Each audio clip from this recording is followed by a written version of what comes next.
Welcome to the Long Road Podcast with your host Parker and Logan. Enjoy the show. Hello and welcome back, travelers of the Long Road.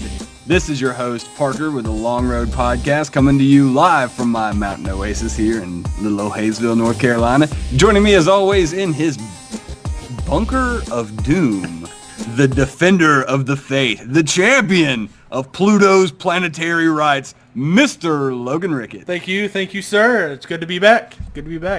Absolutely.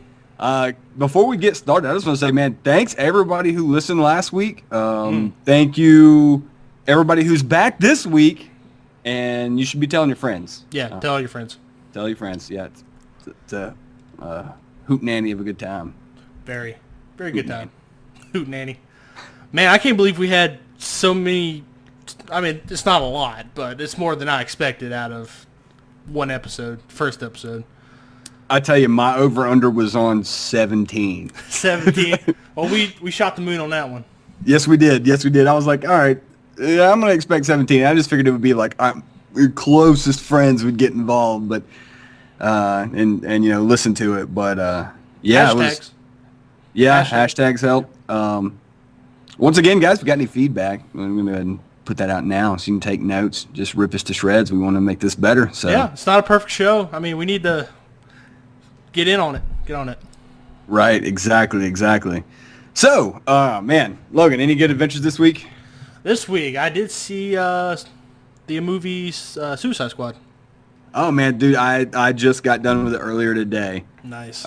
Yeah, I enjoyed it. I thought it was pretty good. I mean, I didn't read the comics, but the only thing I had to base off was the little bit in the TV show Arrow.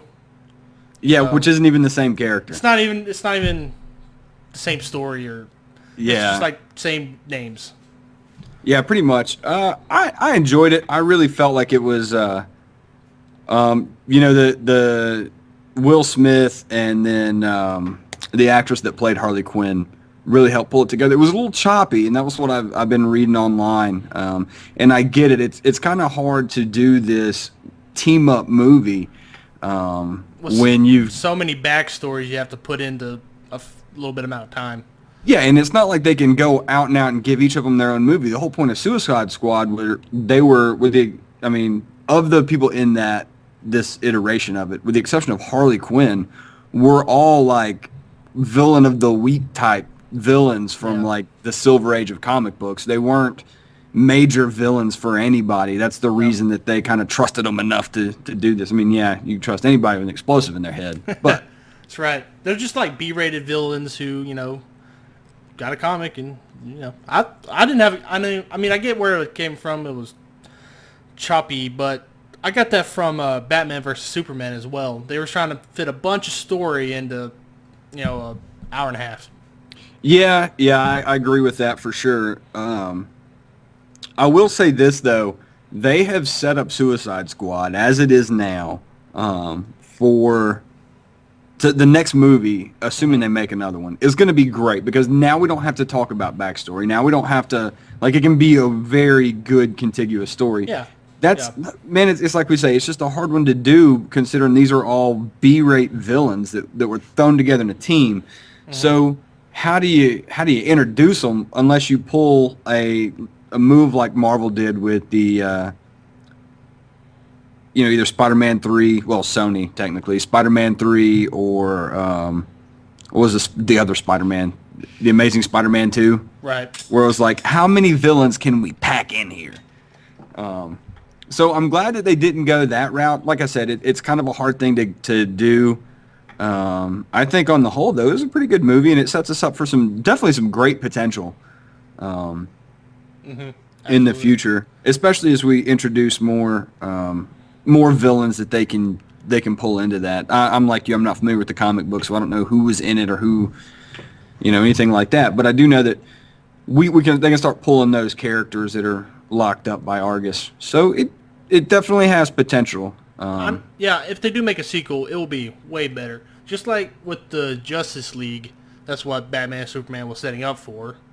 The Justice League should be a pretty good movie, even though Batman and Superman was kind of... But Justice League should be better since they have already told stories. Yeah, exactly. Well, the stories that count. Well, I yeah. tell you what, Yeah. I'm excited for Jason Momoa as Aquaman.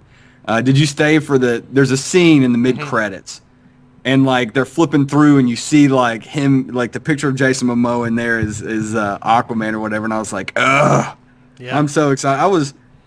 I've been a fan of his since he was on Stargate Atlantis. Like, I was one of those guys. And so, I was a fan of him there. And then as Khal Drogo on Game of Thrones, I was like, oh, man, And then when I saw, like, he's playing Aquaman, I was like, honestly, I can't think of anybody better. Like, and, yeah. And I think that he's going to bring just the type of person that he is, the acting that he's done, he can be somewhat imposing. He's a very big dude, and so I'm really hoping that they'll portray him as an actual superhero instead of a SpongeBob with a trident. Right. Hopefully. Which always ends up. I mean, that's the reason there's no real big fans of Aquaman. He's always SpongeBob with a trident. No, Oh, you animals. talk to fish. Oh. Good luck in Kansas. Good one. Oh, So. I'm also, if the movie could have been longer, and it was, if they wanted to make it longer, and, Yeah. explain a little bit more, make it less choppy. I mean, a 2.5 hour movie, people's gonna watch that.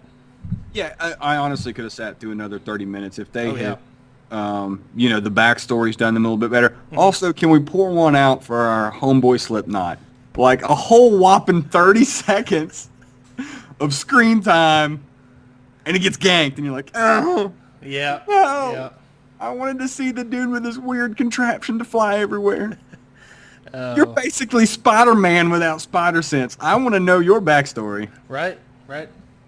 Never seen him before. And I mean, for PG-13, it wasn't bad. No. Now, if it was R, that would have been a sick movie. Yeah, I think they should really toy with that idea for the next one. Deadpool. I mean, Right. Exactly. Deadpool. But you just got to make sure. And that one's a little bit more inherent that it's for adults instead of for everybody because it's called Suicide Squad. Hello. Like I can't wait for the flood of complaints about some of the scenes with Harley Quinn. And like the studio's just gonna go. The movie is called Suicide Squad. You know what I'm saying? The Harley Quinn. Yeah. So yeah, all in all, I thought it was pretty good. Like I said, I'm definitely more excited to see where it goes from here. Yeah. Did you when you watched the movie, did you see the trailer for Snowden? No, man, I never get to a movie 10 minutes before or 10 minutes after it starts. Oh, yeah, I gotta watch the previews. Even though there's way too many, I gotta watch them. Gotta see what's coming up. Gotta get excited. We'll see our crappy movie theater here. You get like 2 previews, and the rest of the time it is what looks to be a Microsoft PowerPoint slideshow Yes. of advertisers. I mean, it's all right, I guess, but I'll just pass on you. They don't even know how to do transitions either. It's just like, bam, Boom. Pitching. Bam. Boom. bam. At least there are some crappy transitions to keep it catchy, And maybe, update your elevator music. I know you can only go so far with elevator music, but there's different kinds. I've heard it. It's out there. I know. There's more than one track. Yeah. Exactly. So. I don't know. Snowden looks like a good movie, though. Joseph Gordon-Levitt's playing him. That's good, man. He looks like him a lot. Like in the trailer. Yeah. It's pretty spot on. I'll have to check it out. A lot of people are, there's a lot of people. Snowden's a conflicting character. I mean, there's a lot of people that support what he did, and there's a lot of people who didn't really like what he did, Or just don't know. Just know what or just no one cares to know. I think that exposing a lot of these things, it was things that we all sort of knew, but there was no physical confirmation that they were going on. And then once he came out with his all of his leaks and stuff, you're like, okay, well, man. Well, okay. It is happening. It's not just the crazy guys talking to each other on ham radio at 4:00 in the morning. Like, this is real stuff. Mm-hmm. So, yeah, I'm excited, man. Yeah, I mean, Oliver Stone is written and directed the movie. No kidding. Yeah, he even went to Moscow to interview Snowden to write this movie. So, like, he's got first-hand experience, so the movie should be on point, as the kids say. Right, man, that's exciting. Yeah, that's what I'm saying. It'd be good to see it instead of just read about it. Yeah, and I think, Joseph Gordon-Levitt's a really, really good actor anyway, so that's going to... I watch a lot of movies just because they have him in it, and there's a lot of movies he's in would not be really good if it was somebody else. Was it Premium Rush where he's the bicycle delivery kid? Yeah. Like, I would not have watched that if it wasn't... I was like, hey, Joseph Gordon-Levitt, I'll take a look. It's an all right movie. Yeah, Joseph Gordon-Levitt, Ryan Reynolds. I'll watch anything with Ryan Reynolds. Chick flicks, Yeah. I've seen them all. Good movie. Yeah. Good actor. What's the one where he marries Sandra Bullock? Marry Sandra Bullock? Yep, saw that. The Proposal, I believe. The Proposal? Yep. Saw it. Saw it. More than once. Yeah. He's got several films on Netflix I've seen. I can't think of the name of them, but they're good because he's in. Otherwise, it should be a crappy story. Yeah, he's remember really the name. good at what he does. Yeah. A great actor, for sure. Though, Joseph Gordon-Levitt sounds like a good choice, but you know who they should have picked was like Sean Bean, because we all know that if America ever gets Snowden, he's gonna die. We need the best actor to portray dying this generation's ever seen. Who can die the Sean best? Bean. Sean Bean. Yeah. But no, really, I hope that he just stays content in Moscow and nobody fucks with him. Me too. Actually, he sent out a weird tweet yesterday. Did you hear about that? Yeah, it was like a 256-bit hex code, and the internet has went crazy. Did they ever figure out what it was?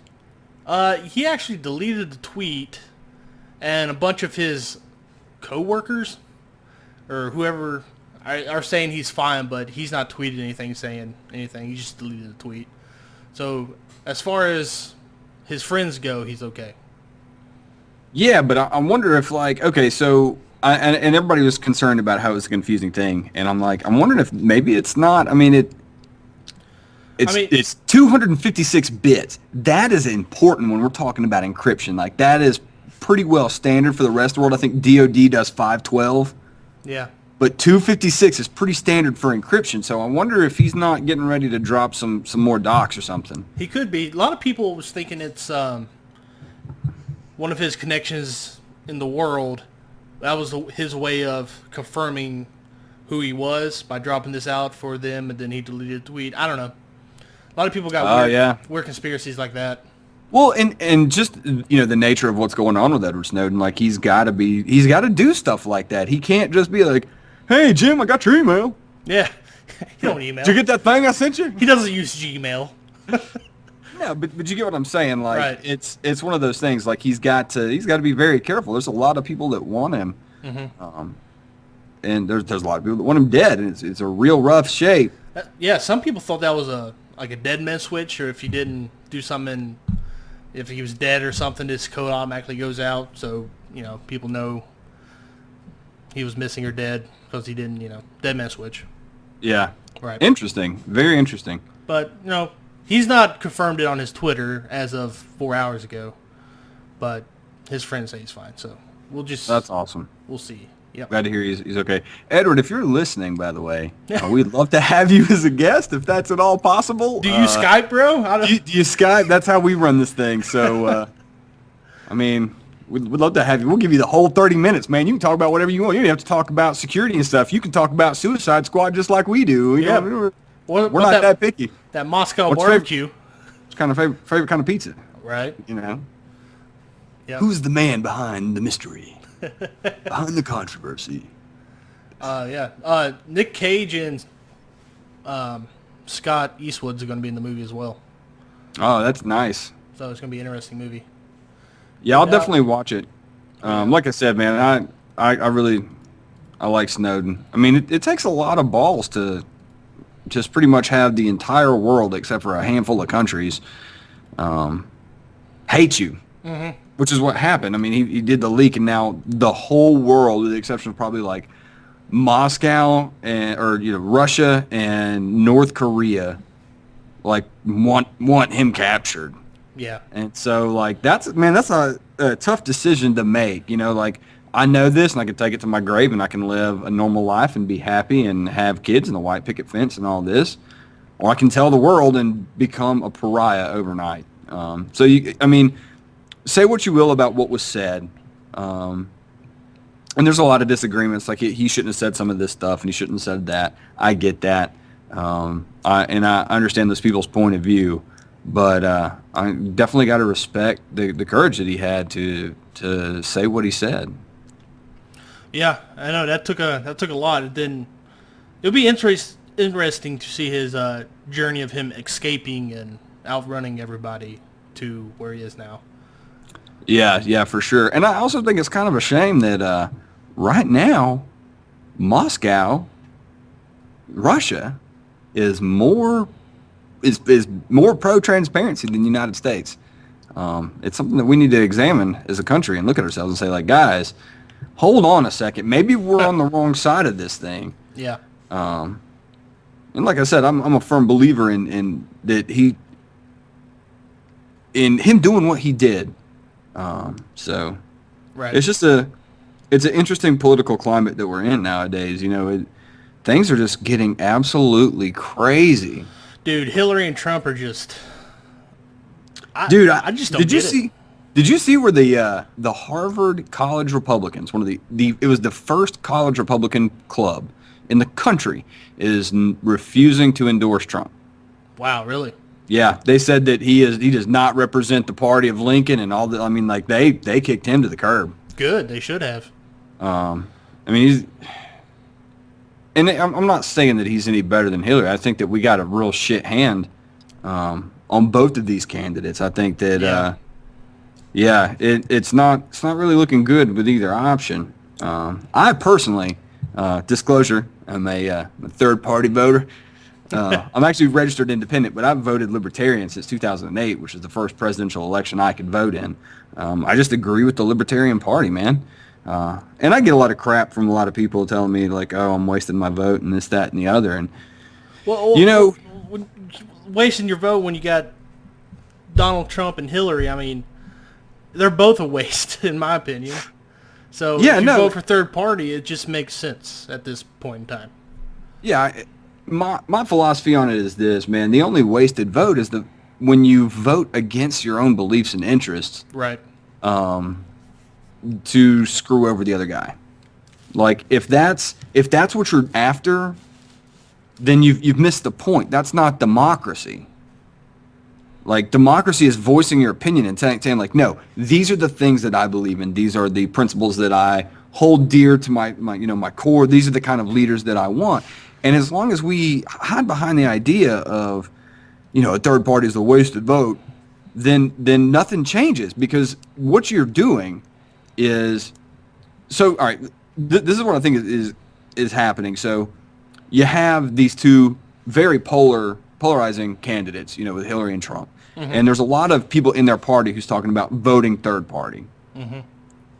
But when it comes down to it, what's going to happen is they're going to vote not for Trump or for Hillary, but against Trump and against Hillary.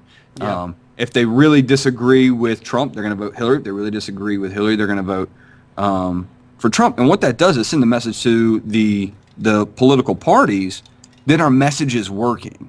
Right. And I think that's a big problem that we've seen since I've been old enough to pay attention to politics, is that we're in this era now where we're looking at things and we're saying, well, I'm voting for this because I don't agree with the other. And as a result, then the party that we do vote for is saying, oh, well, the people like this, we're going to stick with it. And it's not the case. Most people are voting the lesser of two evils. I don't know anybody that 100% agrees with the platform of either side. But they're going to vote for them because, while yes, I don't like Hillary, I don't like Trump more, and vice versa. And that's the thought process. People don't realize there's a third option. They're just like, oh, it's either Trump or Hillary. Which one? Well, they do. I think that they do realize that there's a third option, but they feel like they're wasting their vote. And like I said, that's not wasting. Wasting your vote is voting against your own beliefs and interests to spite a different candidate. I really think that I've voted, like I said, voted Libertarian since 2008. I'm going to vote Libertarian again. I really like Gary Johnson. Yep. He's a little out there on some stuff, and I take any politician when it comes to the presidential thing. You have to look at what can they achieve and what can they not achieve based on the current political climate. That's like people are sitting there saying like, oh, if you vote for him, you must be voting for Hillary, because if you don't vote for Trump, Hillary's going to win and she's going to take our guns. No, she's not. As it stands, Republicans still control the House and the Senate and stand a good chance to maintain control of the House and the Senate. There's nothing that she can do without their approval. Right. So I know, and it's like you go back to everybody was talking, like to talk all hells of shit on Bernie Sanders. I looked at him like this. The dude has some crazy ideas, and they're never going to happen. And that's something that people need to accept. Mm-hmm. The free healthcare thing was never going to happen in a Republican-controlled Congress. Free college was never going to happen in a Republican-controlled Congress. Some of the other anti-corruption, some of his election reform stuff that he wanted to do to get money out of the elections, that's one of those issues that you're going to be hard-pressed to find a politician who's openly against that. Right now, nobody talks about it. Mm-hmm. They're passively against it. But if it comes out and that is the forefront in the political forum, that this is the big running idea of the day, nobody's going to come out and say, no, we need more corruption in government. No one's going to do that. And so that was things that he could actually get done. And it's the same with the crazy stuff that they say that Hillary is going to do. In all honesty, man, I look at Hillary and she is a moderate Republican who's against guns and for abortion. Like, you look at her stance on war, her foreign policy issues, she's very hawkish. Has a lot of very conservative views. For the most part, though, I mean, like I said, she's a moderate Republican who's against guns and for abortion. Yeah. So that's just the where we're at right now. I guess my big takeaway from this is, ladies and gentlemen, voting third candidate or third party is not a wasted vote. Nope. Voting against yourself is a wasted vote. Now, we could fix that. I've been, have you ever watched, he's a guy on YouTube, CGP Grey. Never heard of him. CGP Grey has these great videos for explaining some pretty complex issues in very simple ways. He's got a video on, so in America we use the first past the post system. And that means the person with the most votes wins. Right. So what ends up happening in that is you'll always have it almost always devolves into a two-party system, because people vote like most people do nowadays, not for the candidate they most believe in, but against the candidate they like the least. Sad but true. And then he has a video, it's called the alternative voter, instant runoff. So what it is, in this particular election, we have candidate A, B, C, and D. And you pick. So if you really like A gets your number one vote, and then you don't really like B. You like C, he's kind of close to A, so he gets a number two. And D is straight out, but you would rather have B in there than D. So you don't give D any votes because you absolutely don't want him in there. And you give B your number three vote. So when they tally them, A got your number one vote. They take the person with the lowest. And they do this until someone has the majority. So they take the lowest. So let's say A has the least amount of votes. A is removed from the race. Everybody who voted for A, their vote for A is negated, and their number two choice gets their vote. Mm-hmm. So then those split up. And then let's say that the next lowest candidate is B. All right, B got your number three vote. So it doesn't really affect you. Your vote is still with C. But everybody who voted for B, if their number two choice, or they go to their number two choice unless he was their number two, and then they go to their number three if there was one. But then, like, let's say that there were 5 candidates and you liked A, B, and C, and absolutely hated D and E, and everybody got removed but D and E, and you didn't put a vote for them, you didn't vote for those people. Your vote does not count for them. Interesting. Yeah, he puts it in a really cool way. Very interesting video. There's like 7 minutes long. I'll see if I can't find up the link. Can we put that in the show description? Sure. Cool. Like I said, really good. It's a really cool way to show like how it all works and everything.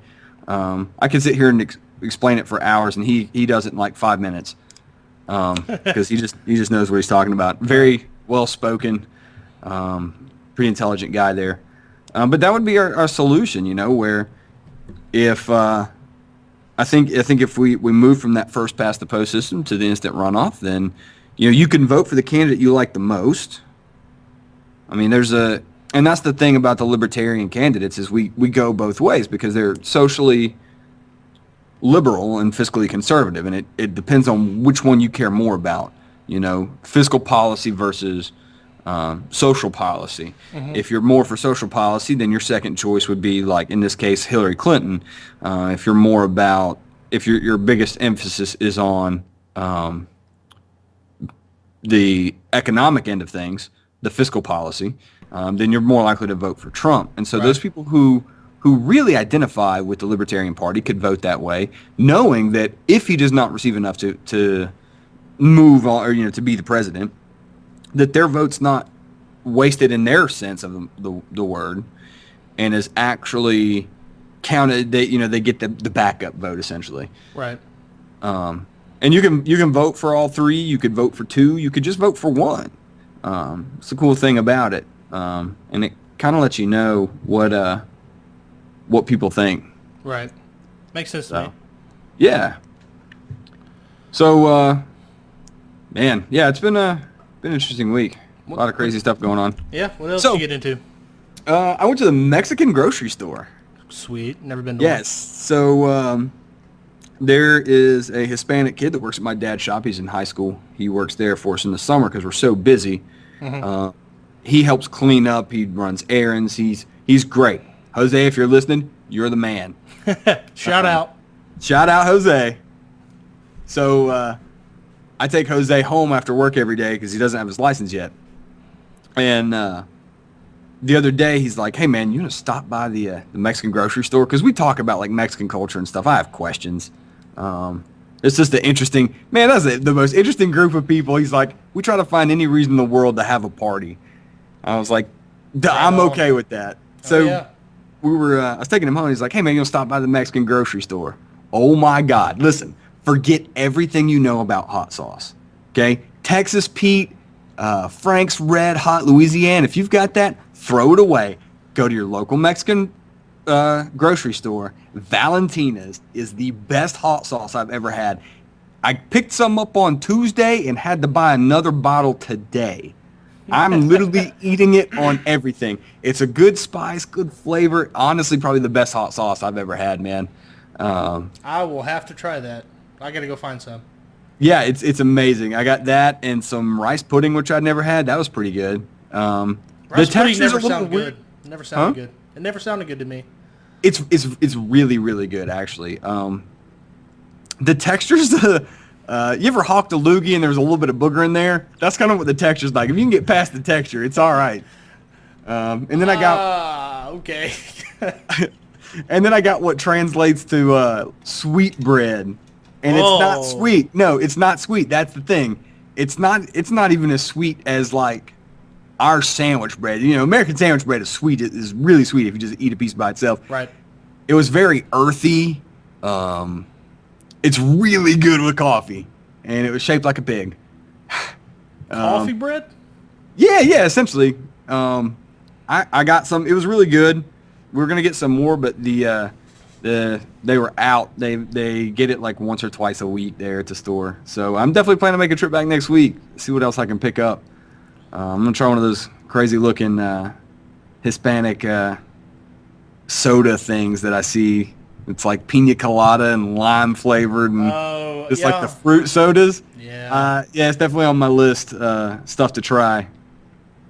But the spices, man, oh man, they had a spice aisle. It just smelled heavenly as I'm walking. It's like, and they don't sell them in like They sell them like a pound at a time. It's not like in a little plastic salt shaker. Like they move some Mexican like spices there. It's awesome. I do love spicy food, so I'll have to hit one of those places up. Well, next time you make your way, in here to Hayesville, you definitely need to give it a shot. We'll go by there. So I guess we're getting pretty close to time, right? Right. All right, so I've got one more thing. We're going to start doing great people in history. And these might be things that you don't know about these guys, just interesting facts. Today, our great man in history is Johnny Appleseed. Oh, yes, I'm ready to learn. All right.